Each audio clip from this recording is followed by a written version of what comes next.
کہ میں اس کمپیوٹر کو نہیں چلا سکتا، کمپیوٹر کو نہیں استعمال کر سکتا، یا موبائل کو استعمال نہیں کر سکتا، کس وجہ سے؟ اپنے علم میں عاجز ہونے کی وجہ سے۔ تو اللہ تعالیٰ سے اس کی نفی ہے، اللہ تعالیٰ کسی چیز اللہ کو عاجز نہیں کرتی، اللہ تعالیٰ کو یعنی کہہ لیں کہ مات نہیں دیتی اللہ، کیونکہ اللہ کو ہر چیز کا علم ہے۔ دوسری ہے کہ اللہ قدرت نہیں ہو، یعنی قدرت کی نفی ہو، تو اس وجہ سے بھی کئی بار انسان جو ہے نا کسی چیز کو جانتا ہوتا ہے لیکن اس سے کہہ لے کہ اب ایک بندہ جس کو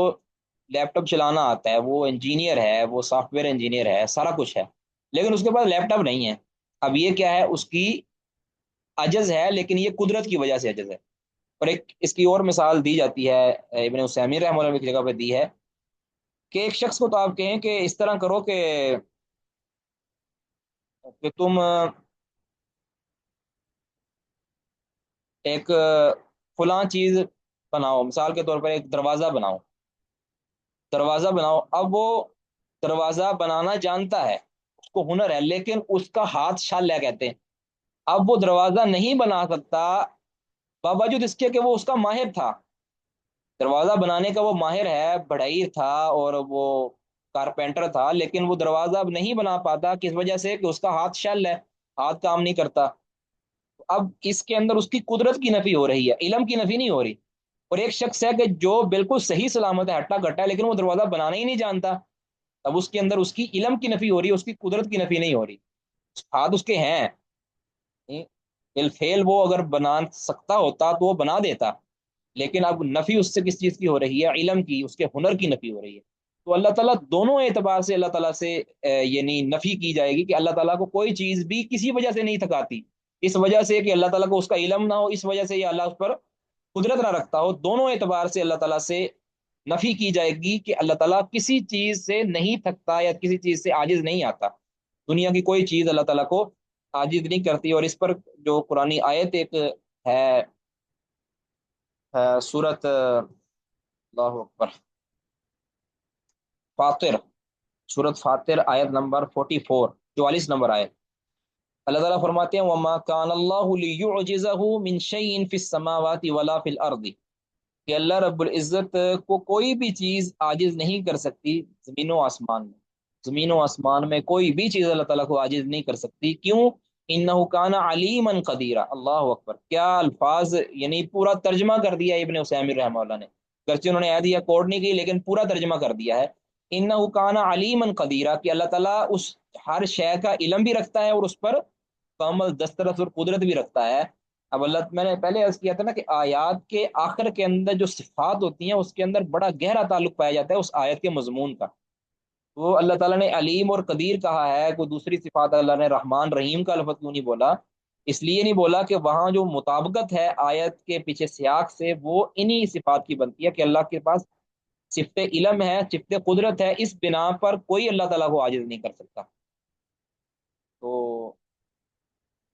اللہ تعالیٰ لہٰذا اپنے علم کی وجہ سے عاجز نہیں ہے، اللہ تعالیٰ اپنی قدرت کی وجہ سے عاجز نہیں ہے۔ ٹھیک ہے، آگے آیت ابن عثیمین رحمہ اللہ نے بیان فرمائی کہ انما امرہ اذا اراد شیئا ان یقول له کن فیکون، کہ اللہ تعالیٰ جب کسی چیز کو کرنے کا ارادہ کرتا ہے تو اسے صرف کن کہتا ہے۔ اب یہ اللہ تعالیٰ کی کمال قدرت کہ کوئی اس کو عاجز نہیں کرتا، کہ اللہ تعالیٰ کرنا چاہے تو اس کو کوئی روک دے، ایسا نہیں ہو سکتا۔ تو اللہ تعالیٰ صرف کن کہتا ہے، ہو جا، تو وہ ہو جاتی ہے۔ ٹھیک ہے، اب دیکھ کتنی مخلوقات ہیں اللہ تعالیٰ نے ان کو بنایا ہے، تو اس کا کوئی تصور بھی نہیں کر سکتا کہ ان کی تعداد کتنی ہے، کوئی اس کو گن ہی نہیں سکتا۔ ابھی تک لاکھوں تک کی تعداد کے اندر وہ جو مخلوقات پہنچ گئی نا، لاکھوں کی تعداد میں، ابھی بھی سب تک جو ہے نا رسائی نہیں ہو سکی۔ تو اللہ تعالیٰ ہر چیز کو کلمہ کن کے ذریعے اپنی کمال قدرت اور کمال علم سے بنا دیتا ہے، کوئی اس کو عاجز نہیں کر سکتا۔ تو بہرحال خلاصہ یہ ہے کہ اللہ تعالیٰ کو کوئی بھی شے اللہ کے کمال قدرت اور کمال علم کی وجہ سے عاجز نہیں کر سکتی۔ کمال قدرت کی جو انہوں نے دلیل یہ دی ہے کہ کن فیکون، کہ وہ اللہ تعالیٰ کہتے ہیں ہو جا، اب کوئی چیز کی جو ہے نا اللہم لا مانع لما اعطیت ولا معطی لما منعت ولا ينفع ذا الجد منک الجد، اللہ تعالیٰ جب کچھ کرنا چاہتا ہے، کسی کو دینا چاہتا ہے تو کوئی روک نہیں سکتا، کوئی کسی سے روکنا چاہتے ہیں تو کسی کو کوئی دے نہیں سکتا.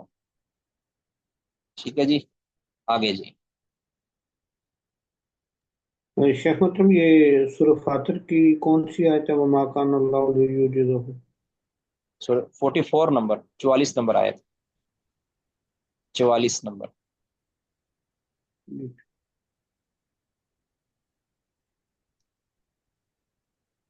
جی. شیخ محترم آگے پڑھو. جی پڑھیں. وَبِأَنَّهُ لَا يَلْحَقُهُ تَعَبٌ وَلَا إِعْيَاءٌ لِكَمَالِ قُوَّتِهِ اللہ. وَلَقَدْ خَلَقْنَا السَّمَاوَاتِ وَالْأَرْضَ وَمَا بَيْنَهُمَا فِي سِتَّةِ أَيَّامٍ وَمَا مَسَّنَا مِنَ اللُّغُوبِ وما مسنا من أي لغوب. من لغوب أي من تعب ولا إعياء. یعنی اللہ تعالیٰ کی اگلی آگے ہم ایمان لاتے ہیں کہ بِأَنَّهُ سوری وَبِأَنَّهُ، اس پر ہم ایمان لاتے ہیں کہ بِأَنَّهُ لا يَلْحَقُهُ تعب، کہ اللہ کو نہیں لاحق ہوتی تعب کوئی تھکاوٹ، ولا اعیاء نہ کوئی، اس کو کہہ لیں آپ ترجمہ ایک میں مجھے لغت میں دیکھ لینے دیں، میں نے دیکھا تھا مجھے لفظ بھول گیا اس کا. ایک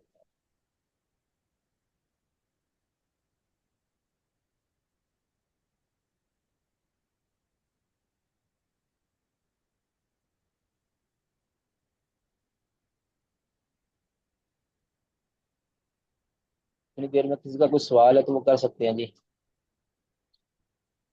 اللہ تعالیٰ کو نہیں لاحق ہوتی کوئی تھکاوٹ اور نہ اعیا.